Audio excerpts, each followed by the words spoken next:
ఇంజనీరా? గమ్యం ఒక్కటే, ఇంజనీరింగ్ నుంచి యానిమేషన్ వరకు ఎన్నో కోర్సులతో అత్యుత్తమ విద్యను అందిస్తోంది KLH యూనివర్సిటీ. సరే, ఇంకో టాపిక్, సచిన్ జోషి. మీరు ఆయనతో ఆషికీ 2 రీమేక్ చేశారు. ఆయనతో వచ్చిన విభేదాలు ఏంటి? నా జీవితంలో నాకు తెలిసి నేనేమన్నా అంటే తప్పు చేయటం జరిగితే నాకు తెలిసి నేను చేసిన తప్పు అదొక్కటే సార్. ఏంట తప్పు అసలు? నాకు సచిన్ అనేవాడికి నాకు పెద్ద పరిచయం లేదు. హమీద్ భాయ్ నా ఫ్రెండ్ ఉన్నాడని చెప్పా కదా ఇందాక. ఆయన పిలిచి సచిన్తో సినిమా చేయన్నాడు. సినిమా చేస్తాను అని చెప్పా. నాకు ఆయన హమీద్ భాయ్ అంటే మాకు మంచి ఫ్రెండ్, మనకు అన్ని విధాల సపోర్టర్. ఆయన క్లోజ్గా ఉండేవాడు. అడిగితే కాదని లేప చేస్తానని చెప్పా. నా బ్యానర్ ఇవ్వాలని ఉండేది కాదు. పరమేశ్వర ఆర్ట్ ప్రొడక్షన్స్. ఆయన మిమ్మల్ని అడిగాడా? మీరు నేను ఎందుకు అడుగుతా సార్? సచిన్ జోషిని మీరు అడగలేదు? బండ్ల గణేష్ అనేవాడి సంగతి మీకు ఏం తెలుసు? బండ్ల గణేష్ అనేవాడు చాలా డబ్బు వాళ్ళంత లేకపోయినా కానీ నా క్యారెక్టర్ కానీ నాకున్న ఫాలోయింగ్ కానీ నేను చాలా గొప్పవాడిని అందరు అని ఫీల్ అవుతా. లేకపోతే బతకలేను కాబట్టి. గొప్పవాడిని చెప్తే మళ్ళీ ఇది పొగరు అనుకుంటారు కదా అని ఫీల్ అవుతాను. లేదా వచ్చి అడిగితే చేస్తాలే అని హమీద్ భాయ్ కోసం చెప్పే మాట చేశా. నా జీవితంలో ఈయన లాస్ వస్తుందంటే ఆ స్ట్రీట్లోకే పోను. ఆ వీధిలో నడిస్తే లాస్ వస్తుందంటే ఆ వీధిలో నడవ నేను. లాభం వచ్చే స్ట్రీట్ 10 కిలోమీటర్ల దూరం నాకు వెళ్ళి అక్కడి నుంచే నడుస్తా. అట్లాంటి నా మైండ్ సెట్ అది. నేను నా బ్యానర్ అంటే అందరూ యాక్ట్ చేసే హీరోలు ఉండగా నేను బండ్ల గణేష్ అనేవాడు సచిన్ జోషితో సినిమా తీస్తాం అనేది మీరు నమ్ముతారా? ఆయన డబ్బులు పెట్టుకున్నాడు, ఆయన చేసుకున్నాడు, అన్నీ అయిపోయినాయి, చేసుకున్నాడు. ఆ సినిమాలో లాస్ వచ్చింది, నువ్వు తీసావు అన్నాడు నన్ను. నేను తీయలేదని చెప్పా. ఖర్చు పెట్టిన ప్రతి నాకేం సంబంధం సార్? నేను ఎందుకు తీస్తా? నాకేం సంబంధం? ఫ్రాంక్లీ స్పీకింగ్ అన్నారు కాబట్టి చెప్తున్నా. నా ప్రాణం పని నేను పెట్టా. దానికి అగ్రిమెంట్ కూడా ఏం లేదండి? మరి ఏమీ లేదు. అది చేశాడు, ఇది చేశాడు, అన్ని చేశాడు, కోర్టుకేస్తా అన్నాడు, వేసాడు, కొన్ని పిచ్చి పిచ్చి ట్వీట్లు చేశాడు. నేను పరువు నష్ట దావా వేశాను. I will see you in jail అని, I will see you in jail అన్నాడు. వాళ్ళకి అలవాటు జైలు. వాళ్ళ నాయనకు వాళ్ళ చరిత్ర వాళ్ళ ఫ్యామిలీ. మాకు అట్లా అలవాట్లు లేవు. మాకు జైళ్ళు బయళ్ళు. మేము అగ్రికల్చర్ బ్యాక్గ్రౌండ్ నుంచి వచ్చాం కదా. అది అంత గుడ్డిగా ఎలా ఇస్తారు కేసు? నాకు అర్థం కదా. అంటే ఏమీ జరగకపోతే ఎవరు కేసా? అదే కేసు ఇదే. ఆ డబ్బులు సినిమా తీసాడు, నాకు డబ్బులు ఇవ్వాలి. ఆయన పెట్టుకుని ఆయన సినిమా తీసుకుని డబ్బులు నా డబ్బులు నేను ఇవ్వాలంటాడు. సినిమాలో లాభం వస్తుంది సార్ సచిన్ చేస్తే సినిమా తీస్తే? అంత పిచ్చాడు బండ్ల గణేష్ అనేవాడు. బ్యానర్ వేసేటప్పుడు లేదా తెలియదా మీకు అది? హమీద్ భాయ్ ఆయన కోసం చేశా.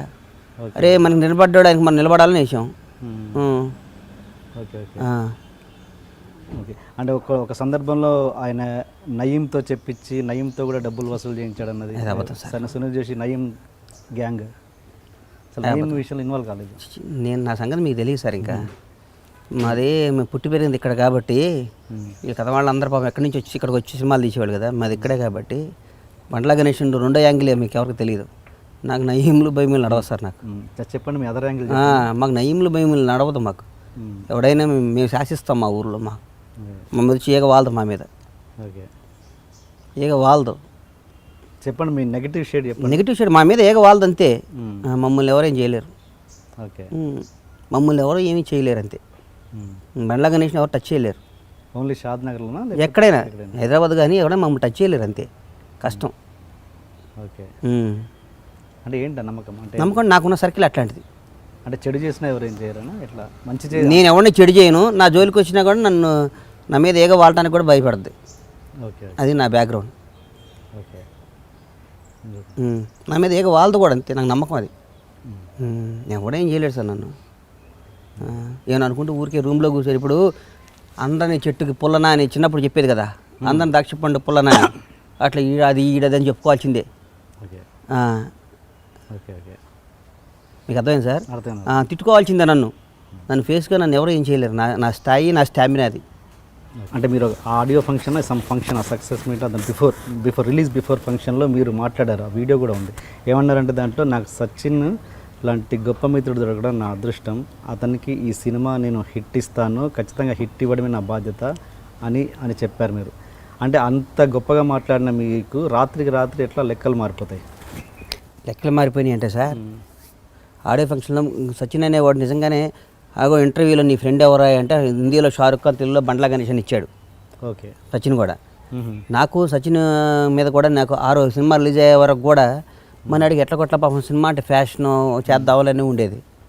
ఉట్టిపోయినాక ఓవర్ నైట్ మారిపోయి ఈ పైసలు మొత్తం నువ్వు పెట్టుకోవాలి, నాకు సంబంధం లేదంటే నాకు ఎట్లుంటుంది సార్?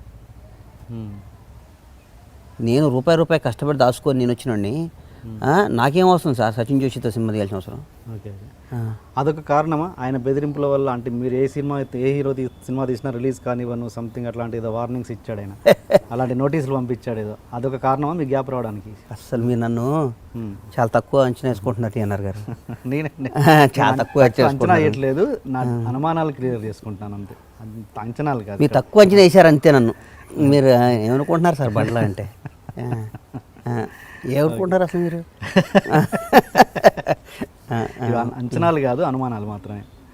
ఎంతమంది నా వెనకాల ఎంత పెద్ద పెద్ద వాళ్ళు నా స్నేహితులు ఉన్నారు, నా ఆత్మీయులు ఉన్నారు.